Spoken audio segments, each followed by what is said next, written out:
안녕하세요, 알찬TV입니다. 저는 돈 개념이 1도 없는 사람이었습니다. 그런 제가 파이어족에 왜 몸을 담게 되었는지 썰을 풀어보겠습니다. 먼저 파이어족의 개념을 알아야겠죠.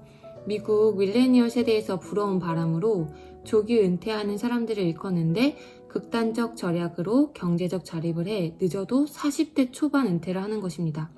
최대한 많은 돈을 확보해야 그만큼 빠른 은퇴를 할 수 있기 때문에 투잡, 쓰리잡을 하며 극단적 절약을 합니다. 그렇게 미국 파이어족은 100만 달러, 약 11억이라는 돈을 모아 4% 룰로 그 해에 쓸 4천만 원을 미리 꺼내놓고 그것으로 생활비로 쓰는 것입니다. 이렇게 하면 황금을 낳는 거위의 배를 자르지 않아 황금알을 계속 얻을 수 있죠.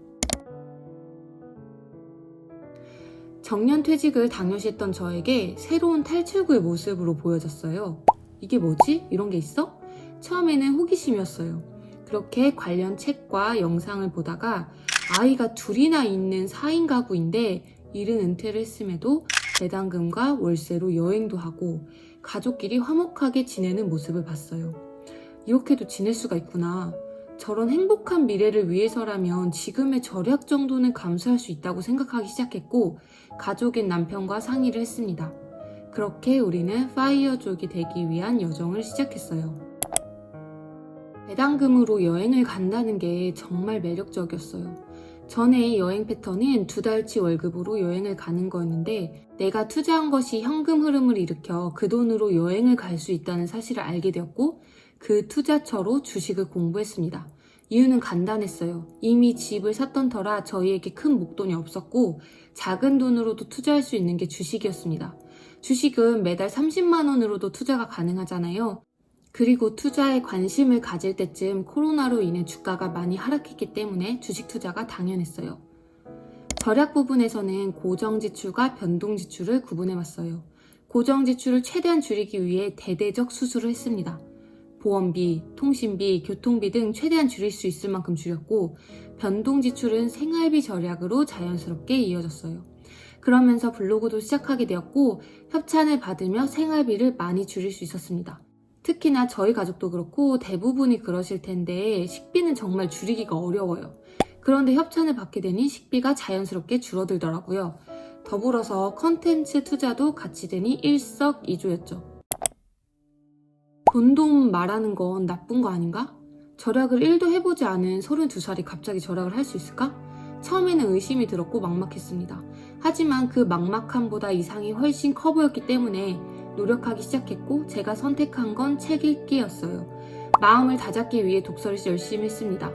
원래는 멘토를 만나는 일이 가장 좋다고 하는데 현실적으로 어려워 세계 다양한 훌륭한 멘토들과 만날 수 있는 책을 선택한 거죠. 돈과 부에 대한 책들을 섭렵하기 시작했고 그 책에서는 목표와 확신이 가장 중요하다고 강조했습니다. 내가 할 수 있다는 믿음과 뚜렷한 목표, 그리고 그걸 계속 머리에 되뇌이고 간절하게 바라며 노력하는 것이 가장 중요하다고 했죠.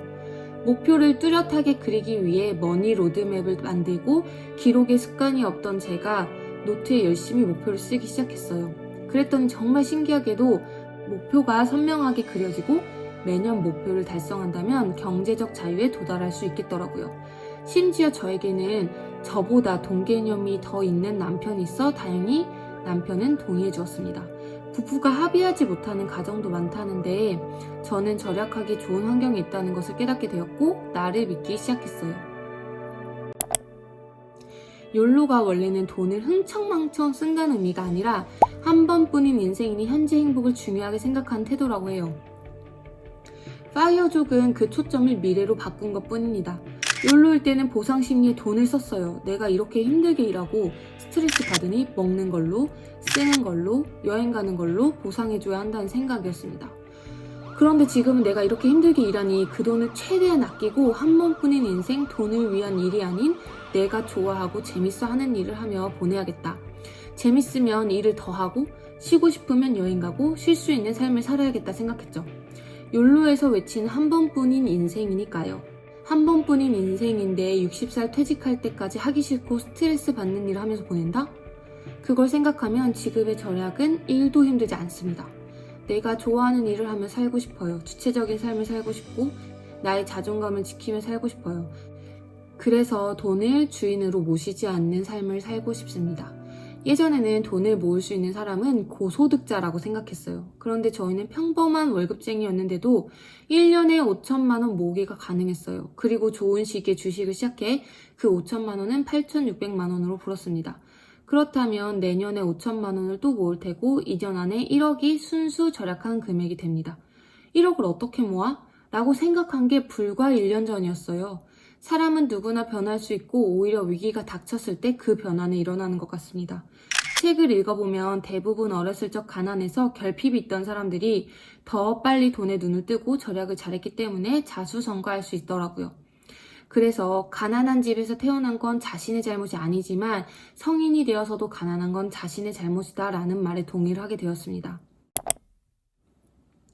가계부 쓰기를 계속하고 있고 블로그 그리고 지금은 유튜브도 시작했어요. 나도 나의 재정도 어제보다 뒤처지지만 않는다면 좋은 결과가 있을 거라고 생각합니다. 어려움을 만나도 목표가 선명하니 장애물을 넘어갈 힘이 있다고 생각해요.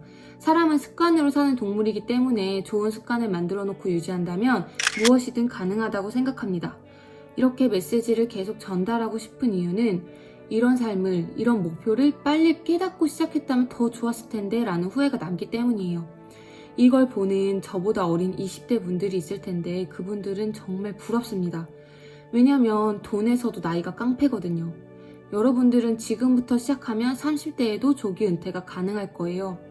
사람의 본능은 지금을 중요시하고 멀리 내다보지 못하니 그 본능보다는 나의 중요한 목표가 무엇인지 항상 되뇌이고 컨트롤 해보세요. 그럼 그만큼의 달콤한 과실은 다른 사람들은 누리지 못해도 여러분들은 누릴 수 있습니다. 우리 모두 내 돈은 내가 지키며 경제적 자유를 이루는 그날까지 힘을 내봐요.